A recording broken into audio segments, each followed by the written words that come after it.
सभी मित्रों को प्रणाम। स्वामी विवेकानंद जी की एक कहानी मुझे याद आती है तो मैं आपको अवगत कराना चाहूँगा। एक बार की बात है कि वो नदी के किनारे बैठे हुए थे और इंतज़ार कर रहे थे जो नाव किनारा छोड़ चुकी थी उसका वापस आने का। इतने में एक महात्मा वहाँ पर उपस्थित हुए और महात्मा जी ने कहा कि क्या नाम है युवा बेटा, आपका नाम क्या है? उन्होंने कहा कि मेरा नाम विवेकानंद है। तो महात्मा जी थोड़ा आश्चर्य में आए। उन्होंने कहा कि तुम वही स्वामी विवेकानंद हो क्या जो विदेशों में भी चर्चा है जिस युवा की? तो उन्होंने कहा हाँ जी मैं वही हूँ। तो फिर उन महात्मा जी ने कहा कि विदेश में चर्चाओं का तुम विषय बने हुए हो, तो इसका अर्थ ये है कि आप एक आदर्श युवा होंगे। अच्छी बात है, तो मैं जो कहूँ वो करके दिखाओगे? स्वामी जी ने कहा कि जी महात्मन बताइए। तो स्वामी जी थोड़ा सा गर्वित थे और पानी पर थोड़ी दूर जाकर उन्होंने चलकर दिखाया, वापस लौट के आए और स्वामी जी से कहा कि क्या आप ये कर सकते हो जो मैंने किया है वो? तो स्वामी जी ने कहा महात्मा जी आपने ये विद्या सीखने में कितना समय लगाया? तो उस महात्मा ने कहा कि 15 से 20 वर्ष का समय खर्च करके मैंने ये कठोर तपस्या करके ये विद्या मैंने प्राप्त की है।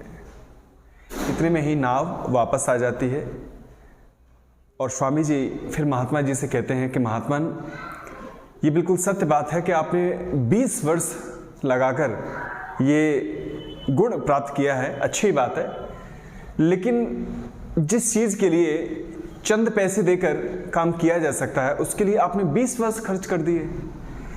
इस समय का सदुपयोग करके आप अपने जीवन में सहायता कर सकते थे, गरीबों की सामाजिक कार्य कर सकते थे और अपने जीवन के लिए उत्थान अच्छा कार्य कर सकते थे, लेकिन आपने समय का सदुपयोग नहीं किया है। स्वामी जी की बात को सुनकर जो संत थे बड़े ही लज्जित हुए और स्वामी जी चंद पैसे देकर नाव में बैठ के उस पार चले गए।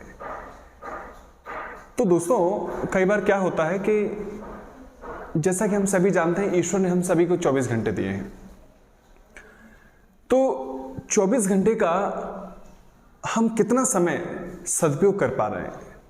कितना समय, काफ़ी समय ऐसा होता है जो हम व्यर्थ के कार्यों में व्यतीत कर देते हैं, जो कि बाद में एक पश्चाताप बन जाता है कि काश उस सही समय पे हम सही कार्य करते तो आज कहीं और होते।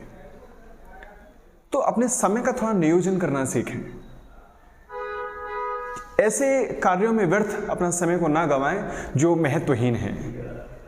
जो ईश्वर द्वारा प्रदत्त जो समय संपदा है उसको ऐसे कार्यों में लगाएं जो सबसे ज़्यादा प्रमुख हैं, प्राथमिकता जिन कामों की हैं, जो आपके जीवन में एक परिवर्तन लाने के योग्य हैं, उन कार्यों को पहले करें।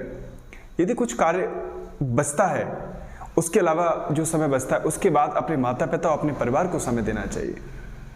उसके बाद फिर भी बचता है समय तो अपने जो भी आपके जो शौक हैं, हॉबीज़ हैं, उनको समय देना चाहिए। लेकिन सबसे पहले जो आज की आपकी जो प्राथमिकताएं हैं कि सबसे पहले ये कार्य मेरे लिए अत्यंत आवश्यक है, आप उस कार्य पर अपना समय खर्च करिए। चाहे वो अभी यदि आप विद्यार्थी हैं तो विद्या अर्जित करने में, जो भी आप कौशल सीख रहे हैं, जो स्किल्स अपने आप में आप डेवलप कर रहे हैं, उन पे काम करिए, उनको निखारने का प्रयास करिए। यदि आपके अंदर कोई हुनर है तो उसको और निखारने का प्रयास करें। कुछ भी हो सकता है। तो कुल मिला के ये है कि ऐसे कार्यों में समय बिल्कुल भी व्यर्थ ना करें जो महत्वहीन हैं। सबसे पहले उन्हीं कार्यों को अपने हाथ में लें जो सबसे ज़्यादा वैल्यूएबल हैं, जिनको करने से इन फ्यूचर आपको अच्छे रिजल्ट्स मिलेंगे। ऐसे कार्यों को आप प्राथमिकता दें, ऐसा मेरा मानना है। तो ये है कि आज जहाँ भी हैं, लेकिन आगामी कुछ वर्षों में आप शीर्ष पे होंगे, आप टॉप पे होंगे, आप पीक पे होंगे। बहुत बहुत धन्यवाद।